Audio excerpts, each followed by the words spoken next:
ত্রয়োদশ জাতীয় সংসদ নির্বাচন উপলক্ষে কালবেলার বিশেষ আয়োজন আসন বিশ্লেষণে আমি মুজাহিদুল ইসলাম আপনাদেরকে স্বাগত জানাচ্ছি। প্রতিটি পর্বের ধারাবাহিকতায় আজ আমরা আলোচনা করব বাংলাদেশ জাতীয় সংসদের ৩৪ নম্বর আসন, যে আসনটি বাংলাদেশের উত্তরের জেলা জয়পুরহাট ১ আসন। জয়পুরহাট ১ আসনটি জয়পুরহাট জেলার জয়পুরহাট সদর উপজেলা এবং ৫ বিবি উপজেলা নিয়ে গঠিত হয়েছে। সর্বশেষ আপডেটকৃত তথ্য আমরা প্রতিটি পর্বে আপনাদেরকে জানিয়ে দিয়ে থাকি। সর্বমোট ভোটারের সংখ্যা এবং সেই সাথে নারী পুরুষ ও অন্যান্য ভাগের হিসাবে কতজন ভোটার এবারে ভোট দেবেন ত্রয়োদশ জাতীয় সংসদ নির্বাচনে, সেটি আমরা দেখব। জয়পুরহাট ১ আসনে মোট ভোটার আছেন ৪,৬৬,২৭৪, পুরুষ ভোটার আছেন 2,31,984, মহিলা ভোটার আছেন 2,34,282, অন্যান্য ভোটার আছেন ৮ জন। জয়পুরহাট ১ আসনটিতে এবারে মোট প্রার্থী প্রতিদ্বন্দ্বিতা করছেন ৫ জন, স্বতন্ত্র প্রার্থী হিসাবে আছেন ১ জন। আমরা প্রতিটি পর্বে আপনাদেরকে জানিয়ে দিয়ে থাকি যে আমাদের এইবারের ত্রয়োদশ জাতীয় সংসদ নির্বাচনে কোন কোন প্রার্থী কোন কোন প্রতীকে কোন কোন দলকে প্রতিনিধিত্ব করছেন সেটি আপনাদেরকে এক নজরে জানাবো।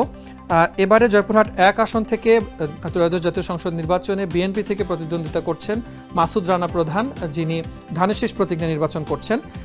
মোহাম্মদ ফজলুর রহমান সাঈদ ১১ দলীয় জোটের পক্ষ থেকে বাংলাদেশ জামাতে ইসলামীর দাঁড়িপাল্লা প্রতীক নিয়ে নির্বাচন করছেন।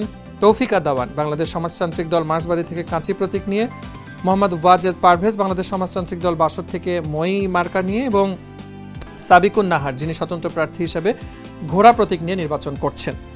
বিভিন্ন দিক থেকে এবারের নির্বাচন অনেক বেশি আলোচিত, অপেক্ষমান সারা দেশ, এবং ইতিমধ্যে আমরা প্রচারণার যে অবস্থান লক্ষ্য করেছি তাতে প্রত্যেকটি দল কিন্তু একেবারে নিজ নিজ আসন থেকে নিজ নিজ জায়গা থেকে অনেক বেশি প্রতিদ্বন্দ্বিতাপূর্ণর দিকে আগাচ্ছেন এবং সবারই প্রতীক্ষা থাকবে ১২ তারিখের নির্বাচনে কি হয়।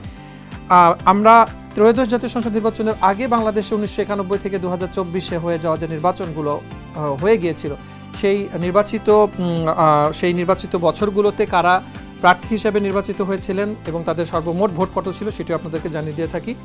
শামসুল আলম দুদু আওয়ামী লীগ থেকে নৌকা প্রতীক নিয়ে ২০২৪ সালে নির্বাচিত হয়েছিলেন, তার প্রাপ্ত ভোট ৯৬,০০১। পরিসংখ্যান যেমনটি দেখাচ্ছে ২০১৮ এবং ২০১৪তেও এটি শামসুল আলম দুদুর আওয়ামী লীগ নৌকা প্রতীক নিয়েই তার দখলে ছিল। ২০০৮ সালের যে নির্বাচন সেখানে মোজাহার আলী প্রধান বাংলাদেশ আওয়ামী লীগ থেকে নৌকা প্রতীক নিয়ে নির্বাচিত হয়েছিলেন, তার প্রাপ্ত ভোট ছিল ১,৬৪,৮২০। ২০০১-এ এই আসনটি ছিল আওয়ামী লীগের বিএনপির দখলে।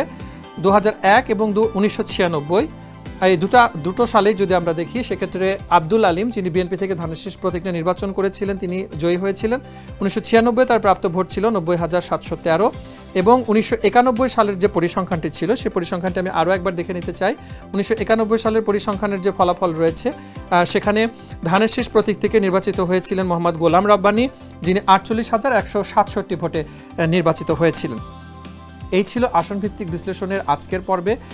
আমরা জানাতে চেষ্টা করলাম জয়পুরহাট ১ আসনের বিস্তারিত, কারা এবারের প্রার্থী রয়েছেন, তাদের প্রতীকগুলো কী কী আছে এবং বিগত দিনের যে এই আসনটির ইতিহাস, সে আসনটি আপনাদের সাথে বর্ণনা করেছি। দেখা হবে নতুন একটি পর্বে, থাকবে আরও বিস্তারিত আলোচনা। সে পর্যন্ত কালবেলা সাথে থাকুন।